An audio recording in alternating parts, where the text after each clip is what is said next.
Guys welcome back to my YouTube channel value से मुगल। उम्मीद करता हूँ आप सब खैरियत से होंगे। मैं भी अल्हम्दुलिल्लाह अल्लाह के करम से ठीक हूँ। आप सबकी दुआएं हैं। आज मैं जिस वीडियो पे रिएक्शन देने वाला हूँ, थंबनेल और टाइटल से कुछ ना कुछ आपको आइडिया हो गया होगा कि हम किस वीडियो पे और किस टॉपिक पे बात करने वाले हैं। तो आप लोगों को थोड़ा बहुत आइडिया तो हो गया होगा। बाकी न्यूज़ वगैरह तो आप लोगों ने सुन ली होगी कि बांग्लादेश की जो वज़ीर-ए-आज़म थी हसीना वाजिद, उसने रिज़ाइन किया है और वो बांग्लादेश से फ़रार हो गई हैं। वो फ़रार भी आर्मी के हेलीकॉप्टर में बैठ के हुई हैं, जिसमें पहले इतलात आ रही थी कि उनको पनाह जो दी गई है वो मतलब कि इंडिया ने उन्हें कहा था कि आप आ सकती हैं हमारे देश के अंदर। लेकिन बाद में न्यूज़ आने लगी कि इंडिया ने इनकार कर दिया है कि आप हमारी तरफ ना आएँ। फिर आखिरकार उन्हें बेलारूस जाना पड़ा।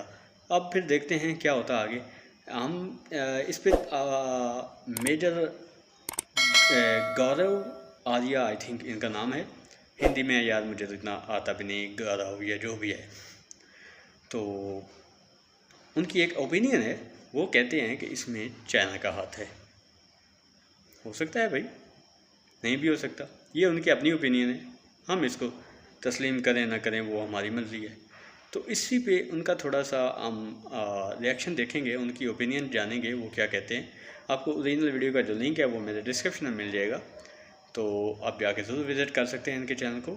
अगर अच्छा लगे तो ज़रूर सब्सक्राइब कीजिएगा, साथ मेरे चैनल को सब्सक्राइब करना ना भूलिएगा। तो चलें, लेट्स गो। हमारे चैनल को सब्सक्राइब करिए, बेल आइकन दबाना बिल्कुल मत भूलिएगा। दोस्तों, शेख हसीना भाग गई है।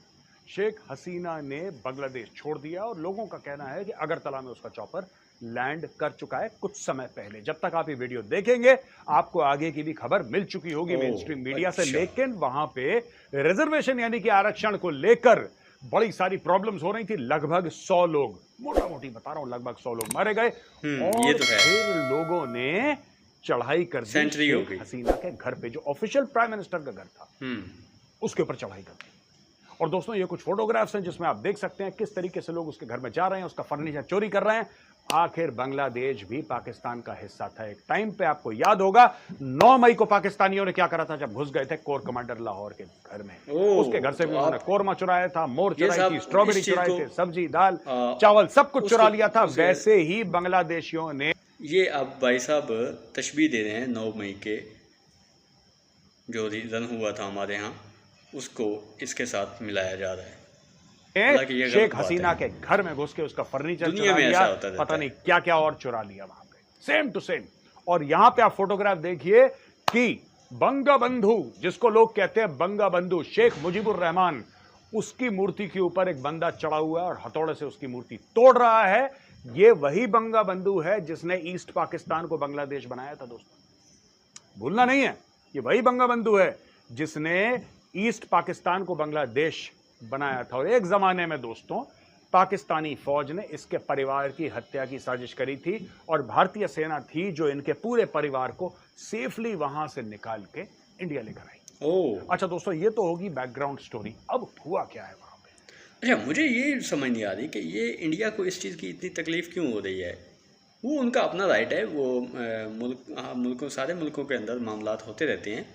तो इसमें इंडिया को इतना पर्सनल इंटरफेयर करने की ज़रूरत नहीं है जैसे कि ये सब कर रहे हैं। हुआ ये है कि लोग चले गए प्रधानमंत्री निवास के अंदर, ये चुपचाप भागी कार से, एक एयरफील्ड में गई, चॉपर पकड़ा, मिलिट्री का चॉपर, और मिलिट्री का चॉपर टक टक टक टक करके वो इंडिया में लैंड कर गया। वहां पे वकारुज़्ज़मान कौन है? Chief of army staff of the Bangladesh army. उसने पूरे देश से खिताब करा, देश को एड्रेस करा और देश को यह बोला कि बॉस बहुत हो गया, it's too much, we are taking over, we take full responsibility. हमने सारी पॉलिटिकल पार्टी से बात कर ली है। लेकिन ये फौज का तख्ता पलट करना, क्या ये पहली बार हो रहा है बांग्लादेश में? नहीं दोस्तों, आपको पता है 1971 में बांग्लादेश बना था और जिसने बांग्लादेश बनाया, शेख मुजीबुर रहमान, इस फौज ने उसी मुजीबुर रहमान की हत्या कर दी थी। तो ये जो इसकी फौज की कारकर्दगी है, ये जो बात इन्होंने मुझे अभी शेयर की है, लेकिन इसका मुझे नहीं पता, इल्म था। हो सकता है इसमें सच्चाई हो, तो मैं रिसर्च करूंगा, जरूर करूंगा इस बात पे। Not new, this is not something that is new. मैं आपको पढ़ के बताता हूं और आपको इंटरेस्ट होगा, तब आपको समझ में आएगा ये सब हो क्यों रहा है बांग्लादेश में। ये देखो साहब, अब मैं पढ़ के ही बता देता हूं आपको, सामने लिखा हुआ है अगस्त 15 माफ करना 1975 को first major coup when Sheikh Mujibur Rahman was assassinated. दोस्तों इस पूरे कांड में 6 बांग्लादेश के अफसर मुलव्विस थे और इनमें से शामिल मेजर सैयद फारूक रहमान, मेजर खांडकर अब्दुल रशीद, इन दोनों ने मिलकर शेख मुजीबुर रहमान की हत्या करी, उसके परिवार को भी मार दिया। शेख रेहाना और शेख हसीना, ये दोनों बहनें बाहर थी। शेख हसीना आप जानते हैं जो अभी भागी है, ये भी बाहर थी, और शेख रेहाना इसकी बहन ये भी बाहर थी, इसलिए वो बच गए। पूरे खानदान को इन्होंने नस्ते नाबूद कर दिया और खांडेकर मुश्ताक अहमद राष्ट्रपति बन गया बांग्लादेश का। एक और कांड 1975 में Sheikh Ziaur Rahman appointed chief of army staff, और सितंबर में indemnity ordinance provided legal cover, उन्होंने ये भी कांड कर दिया। फिर दोस्तों नवंबर 3, 1975 में ब्रिगेडियर जनरल खालिद मुशर्रफ एक और आया। ये सारा का सारा 75 के कांड हैं ये। अच्छा, ये सारा का सारा 75 का कांड है। अगस्त में शुरू हुआ, नवंबर तक चलता चला आ रहा है।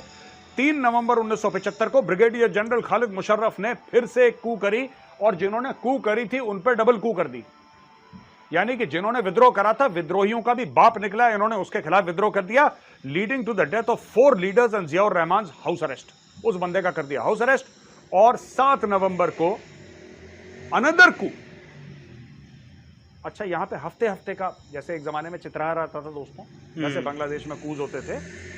7 नवंबर को another coup by left wing forces freed Ziaur Rahman, paving way to the presidency. तो आप समझ लो 3 नवंबर को ये जेल गया, 7 नवंबर को ये राष्ट्रपति बन गया उसी साल में। अच्छा, ठीक है जी। अच्छा, बाकी 1982 के बाद लेफ्टिनेंट जनरल इरशाद ने फिर एक पावर सीज कर लिया, फिर एक कू हो गया। फिर 2007 में लेफ्टिनेंट जनरल मोइन अहमद ने फिर एक कू करा, फिर उसने तख्ता पलट कर दिया। अच्छा, यहां पे दोस्तों बात यह है कि चीन का एक बहुत बड़ा हाथ है इस पूरे मैटर में। और चीन का क्या हाथ है, यही तो बताएं ना। सबसे पहले तो शेख हसीना गई, हमने कवर करा था टीसीडी हिंदी में। शेख हसीना गई और शेख हसीना ने चाइना में जाके जो भी अपना काम करा, वहां पे उनको सिग्नल गड़बड़ दिखाई दिए, देखा कि वो प्रोटोकॉल नहीं मिल रहा उनको, उन्होंने देखा वो इज्जत नहीं मिल रही, और जो पैसा देने की बात करी थी चीन ने अपने हाथ भी पीछे चीन ने अपने हाथ पीछे कर दिया। और चीन ने अपने हाथ पीछे करने के बाद चाइना ने कुछ 5 अरब की बात हुई थी, कुछ 100 मिलियन में रफा दफा करने की कोशिश करी, और उनको प्रोटोकॉल नहीं मिला, उनको बुरा लगा, वो वापस आ गई। वहां पे साथ ही साथ सारा गेम चल रहा है कि तीस्ता रिवर का प्रोजेक्ट दे दिया जाता है भारत को, और वो खुले कहती हैं शेख हसीना कि चीन को ये नहीं देना है। इसके अलावा दोस्तों मोंगला पोर्ट का प्रोजेक्ट भी चाइना को जाना था, चाइना को नहीं गया। अब आप समझ लीजिए, बीच में अडानी 10,000 मेगावाट बिजली बांग्लादेश को सप्लाई करता है। चाइना चाह रहा था कि सारा काम वो करे, लेकिन चाइना इन सारी रेस में पीछे था। वहां पे अमेरिका का भी एक फैक्टर है दोस्तों, एक छोटा मोटा फैक्टर अमेरिका का भी है। अमेरिका भी नाखुश था और आज भी है शेख हसीना के साथ। अमेरिका भी नाखुश था, लेकिन इसमें मोटा काम चीन का है। मैं आपको बताता हूं कैसे। ये शेख हसीना के कुछ लॉयल मिलिट्री ऑफिसर्स लगातार शिकायत कर रहे थे चाइना से कि भाईजान, जो हमने आपसे हवाई जहाज खरीदे हैं, जो हमने आपसे शिप्स खरीदे हैं, जो हमने आपसे वेपन्स खरीदे हैं, आर्टिलरी खरीदी है, राइफल्स खरीदी हैं, वो सब कबाड़ा हैं। That's all bloody junk, they don't fire. आपका हथियार चलता ही नहीं है, वो हथियार किस काम का।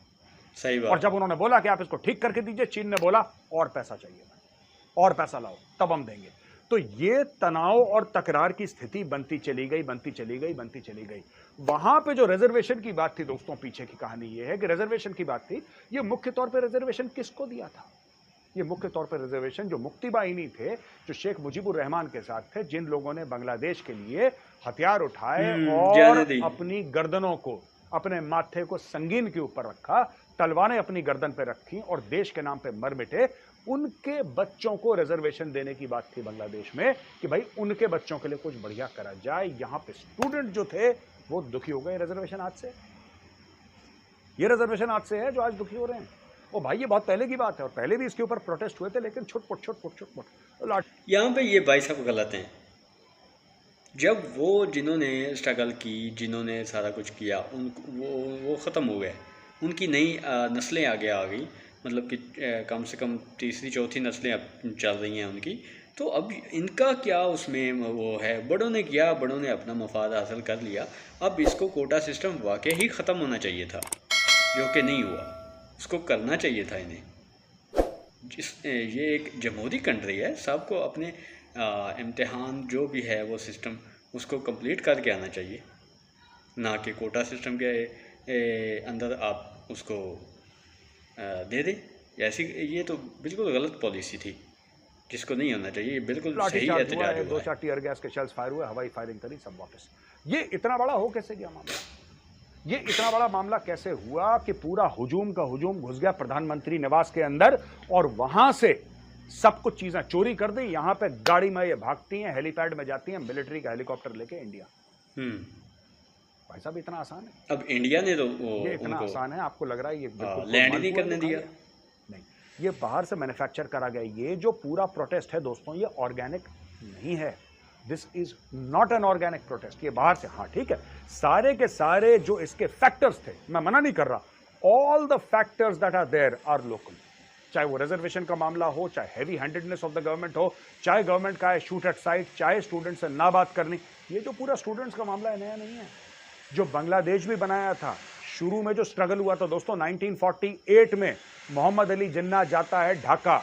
मोहम्मद अली जिन्ना जाता है ढाका, वहां पे सबके सामने ये फरमाइश करता है कि साहब पूरे पाकिस्तान में उर्दू बोली जाएगी। जब उसके सामने उसकी हैकलिंग हुई थी जिन्ना की, वो भी बांग्लादेश के स्टूडेंट्स ने करी थी। दोस्तों जब 1 यूनिट प्लान आयूब खान ने बोला कि नहीं 1 यूनिट प्लान होगा और पूरा सब लोग उर्दू बोलेंगे, और उसके बाद जो बांग्लादेश में जितना भी कांड हुआ, इंक्लूडिंग दैट इलेक्शन जिसमें शेख मुजीबुर रहमान को एब्सोल्यूट मेजॉरिटी मिली थी और जुल्फिकार अली भुट्टो ने मना कर दिया था कि नहीं जाओ, आपको नहीं बनाते हम प्रधानमंत्री पाकिस्तान का।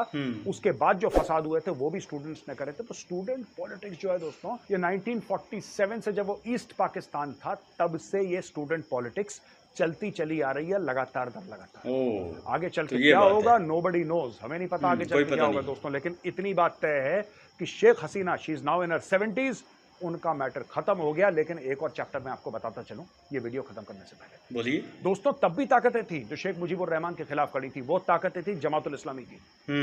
वो जमात की ताकतें थी जो पाकिस्तान की लॉयल थी। जो बिल्कुल बिल्कुल ये बात सही कह रहे हैं कि जो तहरीक पाकिस्तान बनाने को चली थी, जो बानी तहरीक थी पाकिस्तान की, एक मतलब कि जिससे पाकिस्तान बनाने का एक अज़म था, वो जमात इस्लामी थी।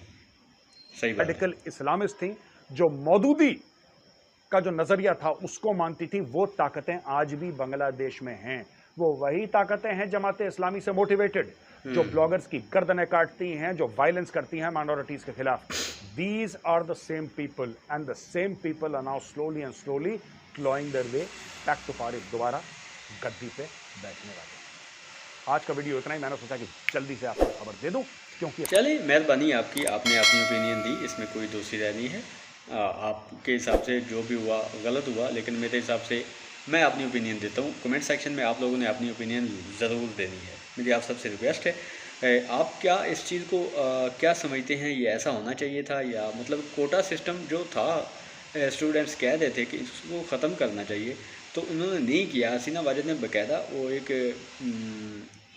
वो क्या कहते हैं, खिताब तकरीर भी की थी कि ये कोटा सिस्टम रहेगा। उसके बाद ये सिस्टम सारा ख़राब होता गया और स्टूडेंट यूनियन ने कहा कि ये तो हम ख़त्म करवा के ही छोड़ेंगे, तो लिहाजा उन्होंने ख़त्म करवा दिया।